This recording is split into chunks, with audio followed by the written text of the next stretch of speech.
विद्यार्थियों, जैसा कि हम आज संस्कृत शिक्षण में जो कक्षा 10, 12 और रीट की प्रतियोगी परीक्षाओं की जो तैयारी कर रहे हैं, उनके लिए ये जो वीडियो छंद भाग 2 बहुत ही महत्वपूर्ण रहने वाला है।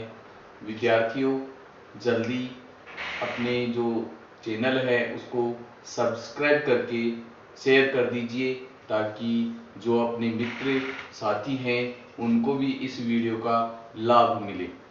तो मैंने एक वीडियो छंद भाग 1, जिसमें हमने सबसे पहले आर्या, अनुष्टुप, इंद्रवज्रा, उपेंद्रवज्रा, उपजाति, यहाँ तक हमने अध्ययन कर लिया था।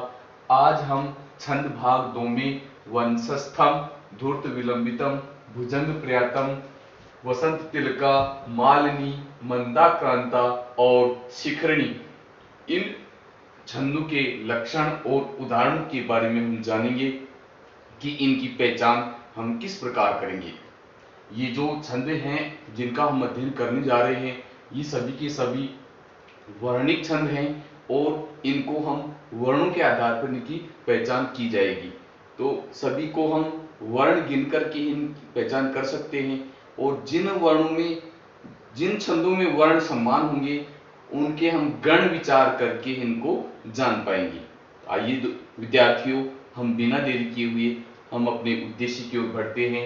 जैसा कि हम सबसे पहले वंशस्थम छंद का उदाहरण जानेंगे, उसका लक्षण और उदाहरण दोनों का अध्ययन करेंगे। तो इसका लक्षण जतो तुवंशस्त मुदिरितम जरो, अर्थात जहां पर जयगण, तयगण तथा अंत में दोबारा से जय और रेगण हो, यानी कुल मिलाकर के 12 वर्ण हो, और इसमें पहला गण जयगण हो, दूसरा तयगण, फिर दोबारा से जयगण और चौथा रेगण हो, वहां वंशस्थ छंद होता है।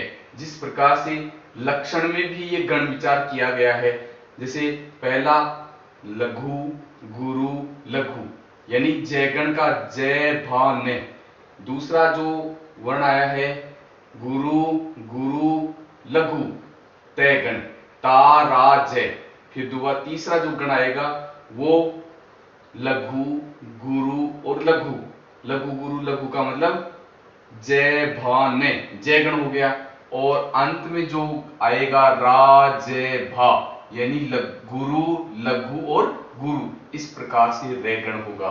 इसी प्रकार से हम इनका जो लक्षण है उनमें हम इनके उदाहरण जानेंगे कि उदाहरण में किस प्रकार से गण विचार हो रहा है।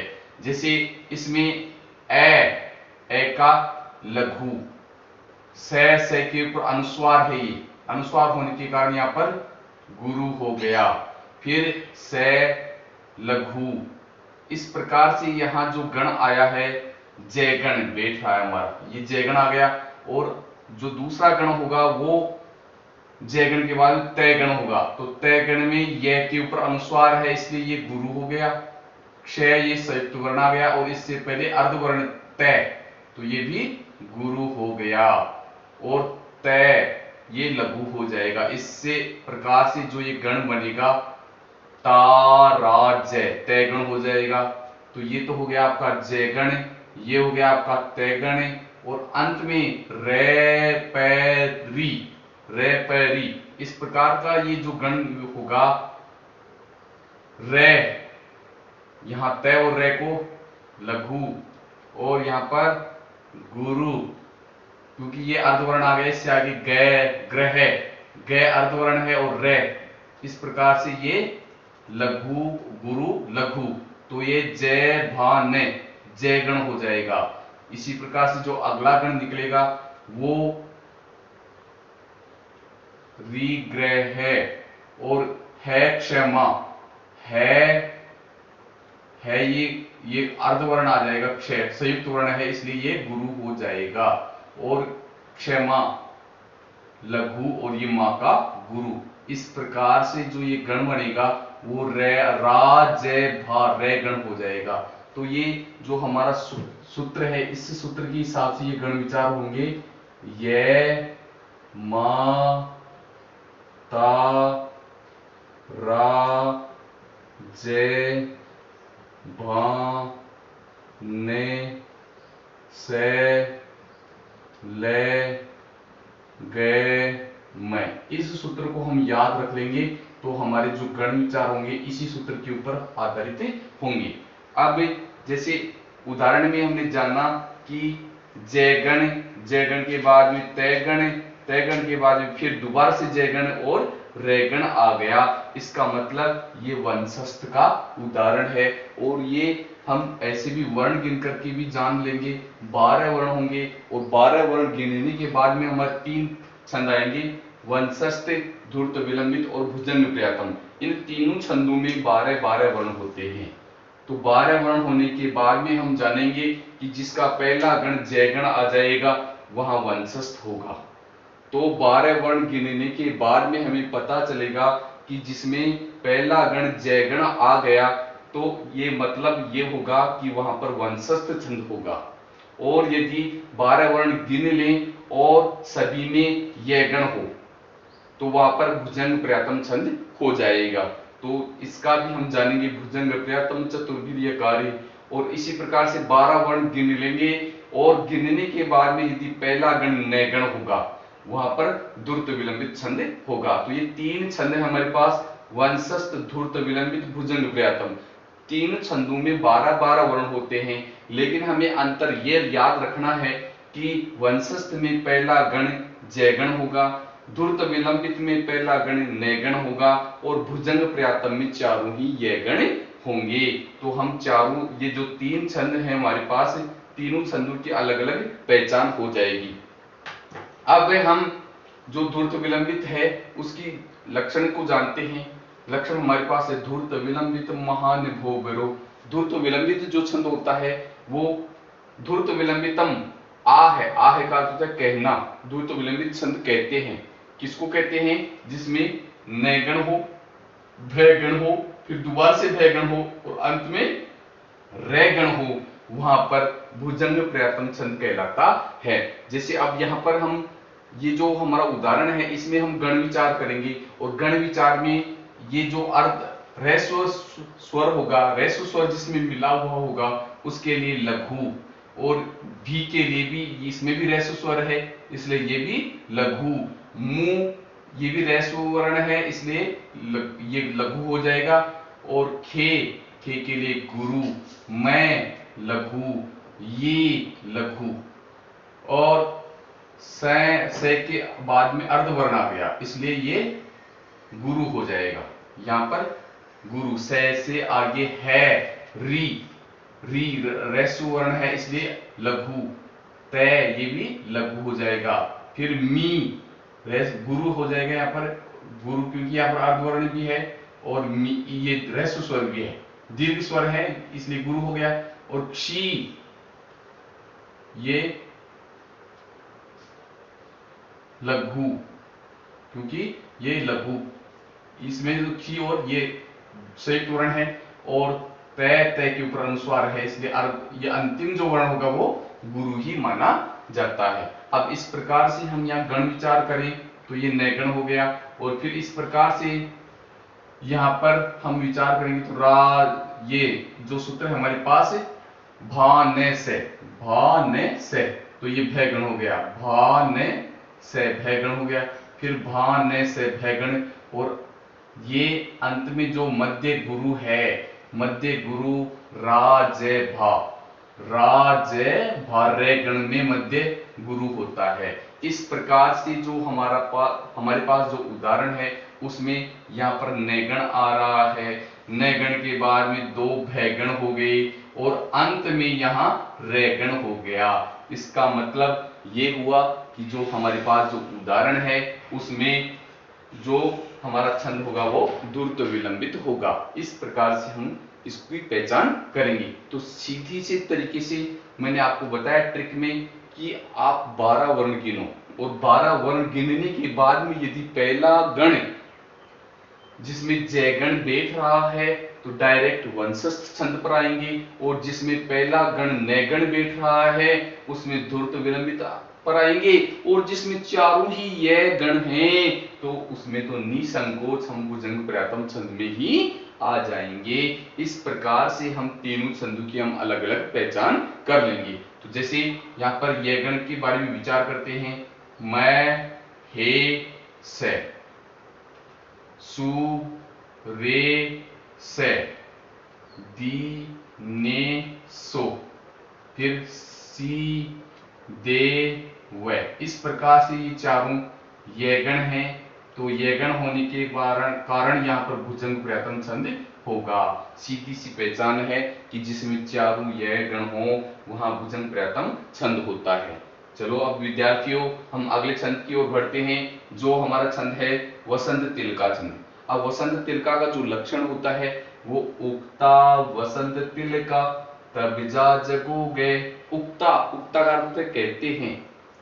वसंत तिलका छंद, वसंत तिलका छंद उसको कहते हैं जहां तैगण, भैगण और दो जयगण और अंत में दो गुरु हों, वहां पर वसंत तिलका छंद होता है। विद्यार्थियों वसंत तिलका की सीधी सी पहचान यह है कि जिसमें 14 वर्ण यदि आपको दिखाई दें, 14 वर्ण जिस छंद में आपको दिखाई देंगे वो निश्चित रूप से वसंत तिलका का उदाहरण होगा, क्योंकि वसंत तिलका के अलावा अन्य जो छंद हैं उनमें 14 वर्ण किसी में नहीं होते हैं। तो जैसे मैं अब गिन करके बताऊंगा आपको 14 वर्ण किस प्रकार से होंगे। अर्ध वर्ण को नहीं गिनना है, जैसे या, एक, अर्ध वर्ण तय आ गया, इसको नहीं गिनेंगे।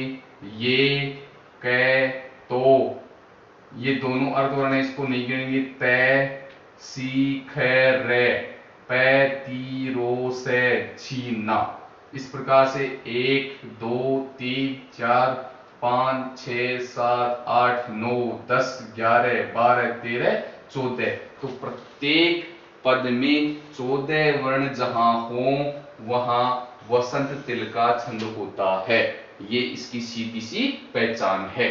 इस प्रकार से हम पहचान लेंगे। अब जो हमारा छंद है अगला मालिनी। अब मालिनी छंद का लक्षण याद रखना विद्यार्थियों, नन्मय युतेयम मालिनी भोगिलोकै। नन्मय युतेयम मालिनी भोगिलोकै अर्थात जिसमें 15 वर्ण आपको दिखाई दे, 15 वर्ण, प्रत्येक पद में आपको 15 वर्ण दिखाई दे वहां मालिनी छंद होता है। और मालिनी छंद में आपको दो नैगण, शुरू में नैगण मिलेंगे, फिर मैगण और 2 ये गण मिलेंगे, वहां पर मालिनी छंद होता है। तो याद रखना, न मैं ये युतेयम मालिनी भोगिलोकै अर्थात सबसे पहले नैगण, 2 नैगण हो गए और अंत में बीच में मैगण और अंत में 2 ये गण हो, वहां पर मालिनी छंद होता है। जिस प्रकार से यहां हम गण विचार करते हैं, ए, टू, ली, ते, बै, ले, धामम। इस प्रकार से यहां गण विचार करेंगे। वै, रण, वै और रे इसका गुरु हो जाएगा। फिर णे, स्व, रण, से, लाभ, भय, देहम। इस प्रकार से हम यहाँ 3-3 के युग्म बना लेंगे नैगण, फिर ये भी नैगण और इसमें मैगण और ये आपको ये गण। इस प्रकार से 2 ये गण, अंत में 2 ये गण हो गए, बीच में मैगण हो गया, शुरू के 2 नैगण होंगे, वहां पर आपको मालिनी छंद दिखाई देगा। तो इसकी हम सीधी सी पहचान इस प्रकार से भी कर लेंगे। गण विचार करना आए तो गण विचार से भी हम कर सकते हैं। गण विचार समय के अभाव में तब ही करना है जब हमें भ्रांति पैदा हो जाए, और भ्रांति का मतलब तो यहाँ है ही नहीं, क्योंकि इसमें 15 वर्ण है। 15 वर्ण गिनते ही हमें पता चल जाएगा कि इसमें मालिनी छंद है। भ्रांति जब पैदा होती है जब समान वर्ण यदि आपको दिखाई दे, जिस प्रकार से इनमें वंशज, धूर्त, विलंबित, भुजंग, पर्यायतम तीनों छंदों में 12-12 वर्ण हैं, इसलिए इनमें तो भ्रांति है, लेकिन वसंत तिलका और मालिनी में तो भ्रांति का प्रश्न ही पैदा नहीं होता है। अब हम मंदाक्रांता छंद की बात करते हैं और शिखरणी, जो ये हमारे 2 छंद हैं। मंदाक्रांता में 17 वर्ण होते हैं, ये याद रखेंगे हम।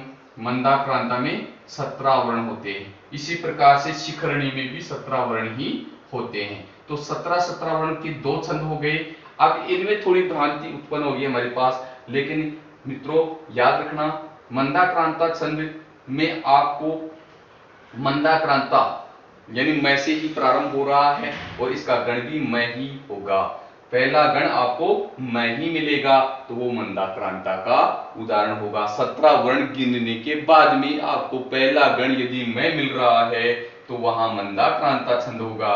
और 17 वर्ण गिनने के बाद में यदि आपको यह गण मिल रहा है तो शिखरणी छंद होगा, क्योंकि यहां पर पहला गण आएगा यह माता, यानी यह गण होगा। शिखरणी छंद में पहला गण यह गण होगा और मंदाक्रांता में पहला गण मैं गण होगा। तो 17 वर्ण गिनने के बाद में दोनों का गण विचार करना है। तो समय के अभाव में, समय प्रतियोगिता परीक्षाओं में समय कम रहता है, इसलिए हम जो शुरू का वर्ण है उसी से ही हम छंद की पहचान कर लेंगे। तो जो मंदाक्रांता जो छंद होगा उसमें शुरू का मैं गण होगा और शिखरणी जो छंद होगा उसका शुरू का वर्ण यह गण होगा। अब हम लक्षण का अध्ययन करते हैं। मंदाक्रांताम बुद्धि रस नगई मोभिनो तोगे युग्मम। बुद्धि, बुद्धि की संख्या 4 दी गई है और बुद्धि रस नगई, रस 6 और नग का मतलब 7, 4, 6 और 7। यहाँ पर यति जहां होती है वहां सबसे पहले 4 वर्ण उच्चारित होते हैं, फिर 6 वर्ण उच्चारित होंगे और उसके बाद में 7 वर्ण। जैसे हम इसका उच्चारण करेंगे तो शांताकारम, फिर बोलेंगे भुजंग शयनम पद्मनाभम सुरेशम। तो भुजंग मंदाक्रांता का जो उदाहरण होगा उसमें 4 वर्णों पर यति करनी है, फिर हमें 6 वर्णों पर यति करनी है, फिर हमें 10 वर्ण, ये 7 वर्णों पर यति करनी है। 4, 6, 7। बुद्धि रस नगई, बुद्धि का मतलब 4, रस का मतलब 6, नगई यानी सप्त पर्वत, 7 नगयन पर्वत है और पर्वतों की संख्या सप्त पर्वत। हमारे भारत में जो प्रसिद्ध पर्वत है वो 7 हैं। तो यहाँ पर हम 4, 6 और 7 पर यति करेंगे। तो इस प्रकार से जो उच्चारण होगा वो भी इसी प्रकार से हम करेंगे। एक बार मैं पुनः उच्चारण करके बोल रहा हूं। शांताकारं भुजंग शयनम पद्मनाभं सुरेशम। इस प्रकार से हम इसका उच्चारण करेंगे। शांताकारं भुजंग शयनम पद्मनाभं सुरेशम। शांताकारं भुजंग शयनम पद्मनाभं सुरेशम। इस प्रकार से हम बार बार इसको दोहराएंगे तो गुनगुनाएंगे, अपने आप ही 4, 6 और 7 पर यति होगी और हमें छंद का पता चल जाएगा इसमें मंदाक्रांता छंद है। अब विद्यार्थियों, जो आज का जो हमारा अंतिम छंद है शिखरणी। अब शिखरणी का लक्षण रसे रुद्रेश्चिन्ना यमन सब लागे शिखरणी। रसे रुद्रेश्चिन्ना, रस, रस का मतलब 6 और रुद्र, रुद्र का मतलब 11, 11 और 6 और 11 पर यति करनी है। शुरू में हमें 6 वर्ण बोलने हैं और उसके बाद में 11 वर्ण उच्चारित करने हैं। रसे रुद्रेश्चिन्ना, यानी यहाँ पर 6 वर्ण हो गए, यहाँ पर हमें रुकना है, यहाँ यति करनी है। रसे रुद्रेश्चिन्ना यमन सब लागे शिखरणी। इसी प्रकार से हम इसका उदाहरण बोलेंगे। अनाघ्रातम पुष्पम, अनाघ्रातम पुष्पम किसलय मलूनम कररूहे, किसलय मलूनम कररूहे। इस प्रकार से हम इसको यति में बांटेंगे तो 6 और 11 पर यति करनी है। परीक्षा में पूछा जा सकता है कि शिखरणी जो छंद होता है उसमें यति कहां कहां होती है। तो यहाँ पर 6 और 11 वर्णों पर यति होती है। षट् एकादश वर्णाः यति भवन्ति शिखरणी छंद है भवति। तो अत्र यहाँ इस प्रकार से हम गण विचार करेंगे तो हमें पता चलेगा कि इसमें शिखरणी छंद है। अब देखो हम उदाहरण में गण विचार करते हैं। जैसे ए का मतलब लघु, ना यहाँ पर गुरु हो गया, घ्रा गुरु, तम तय के ऊपर अनुस्वार है इसलिए ये भी गुरु हो जाएगा। पू, पू के आगे अर्धवर्ण आ गया गुरु हो गया। पै, पै के ऊपर अनुस्वार है, ये भी गुरु हो गया। की, से, ले, ये, मैं, लू, नम, कै, रे, रू, रूहे, कर, रूहे। इस प्रकार से हम गण विचार करते हैं। तीन तीन के युग्म बढ़ेंगे यहाँ पर, तो ये तीन का युग्म ये बन गया। फिर इसमें जो ये दूसरा युग्म बनेगा ये मैं गण का बन जाएगा। तीसरा युग्म नय गण का, चौथा युग्म, इस प्रकार ये इसके गण बन जाएंगे। और अंत में दो ये लघु रहेगा रू का, और ये गुरु, लघु और गुरु, अंत में जो लघु और गुरु होगा। इस प्रकार से ये हमारा शिखरणी छंद हो जाएगा। तो शिखरणी छंद की हमें पहचान करनी है 17 वर्ण गिनने के बाद में, जिसमें ये, मैं, न, सब, लाग, शिखरणी, ये गण, ये गण है, और फिर मैं गण है, मैं गण के बाद में न गण है, न गण के बाद में से गण है, और से गण के बाद में भान से भय गण है, और अंत में लघु और गुरु हो, वहां पर शिखरणी छंद होता है। विद्यार्थियों, जैसा कि हम छंद भाग 2 में हमने पढ़ा कि वंशस्थ, द्रुत, विलंबित, भुजंग, पर्यायतम, और इसके बाद में वसंत, तिलका, मालिनी, मंदा, क्रांता और शिखरणी छंद के बारे में अध्ययन किया। अब जो शेष जो छंद बच गए हैं वो हम छंद भाग 3 में लेकर के पुनः उपस्थित होंगे। तब तक सभी विद्यार्थी अपने दोस्तों को जो अपना वीडियो है उसको शेयर करो और सब्सक्राइब करके आगे से आगे चैनल को बढ़ाइए और विद्यार्थियों को लाभ दिलाइए। तब तक नमस्कार।